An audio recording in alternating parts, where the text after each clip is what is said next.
매일 묵상의 집 누가복음 5장 27절에서 39절. 예수님 당시 세리는 죄인이었습니다.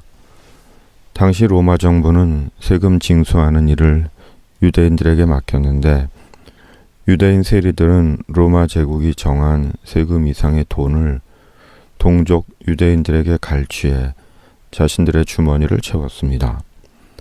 이런 이유로 유대인 세리들은 유대인들에게 미움의 대상이었고 죄인 취급을 당했습니다. 그런 세리 레위를 예수님이 부르신 것입니다. 그러자 레위는 모든 것을 버리고 예수님을 따른 것입니다. 갈릴리 바다에서 예수님께서 시몬과 야고보와 요한을 부르셨을 때 그들은 모든 것을 버려두고 예수님을 따랐습니다. 그리고 오늘 말씀에서도 레위가 모든 것을 버리고 일어나 예수님을 따랐습니다. 주저없이 바로 예수님을 따른 것입니다.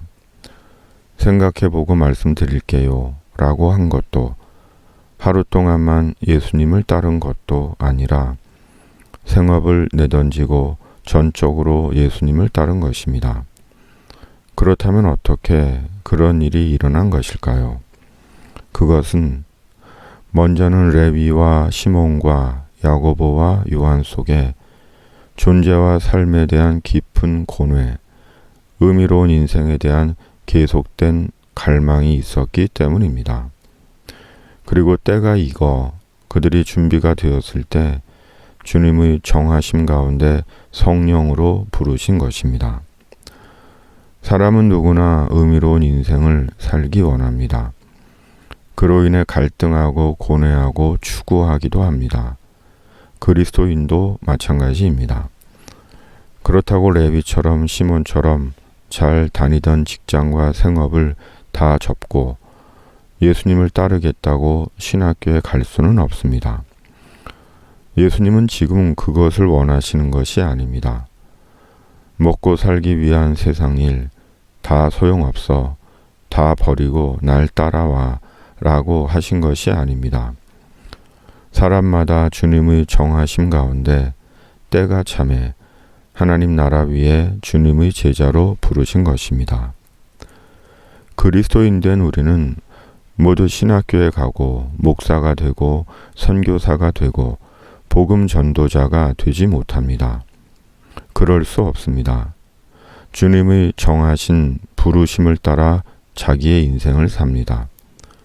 그럼에도 그리스도인으로 한 가지 공동의 선과 공동의 목적이 있습니다. 하나님의 나라입니다. 하나님의 나라를 위해 삽니다. 부르신 각자의 삶의 자리에서 생에 주어진 시간과 허락하신 재물과 중보 기도와 내밀어야 하는 손길과 사람을 생각하는 그 마음으로 천국을 위해 삽니다. 왜냐하면 천국이 영원한 나라이기 때문입니다.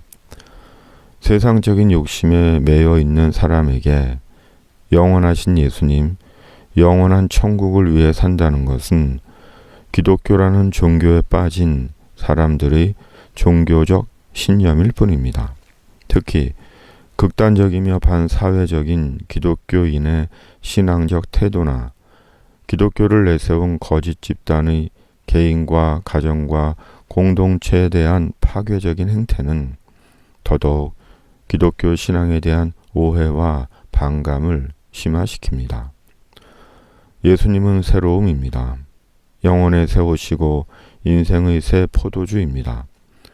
병든 자에게 치료의 새로움이고 죄인에게 의인의 새로움이고 두려운 자에게 자유의 새로움이고 모자란 자에게 채우시는 새로움이고 부정한 자에게 긍정의 새로움이고 절망한 자에게 희망의 새로움이고 교만한 자에게 겸손의 새로움이고 죽음에게 생명의 새로움입니다. 허위의 바리새적 규정에 매인 종교적 습관과는 전혀 다른 영혼과 인생의 매일의 새로움입니다. 오늘도 예수님 안에서 새로움입니다. 코로나19가 가져온 세상의 변화, 교회의 변화, 온라인 예배, 온라인 구역 모임, 온라인 기도회, 온라인 묵상 나눔, 온라인 묵상 세미나, 줌에서의 만남, 톡에서의 대화. 오늘은 이것이 새 부대가 아닌가 하는 생각이 드는 묵상의 아침입니다. 주님은 영혼과 존재와 인생의 새로움이십니다. 주님의 정하심 가운데 부르신 삶의 자리, 살아야 하는 인생 다 살고 천국으로 돌아갈 때까지 영원하신 예수, 천국 복음 위에 길을 가는 주님의 사람 되게 하여 주시옵소서. 오늘은 이것이 주님이 제게 주신 새 부대이게 하여 주시옵소서. 코로나19를 속히 소멸시켜 주시옵소서. 오늘도 우리의 새로움이신 예수님의 이름으로 기도드립니다. 아멘.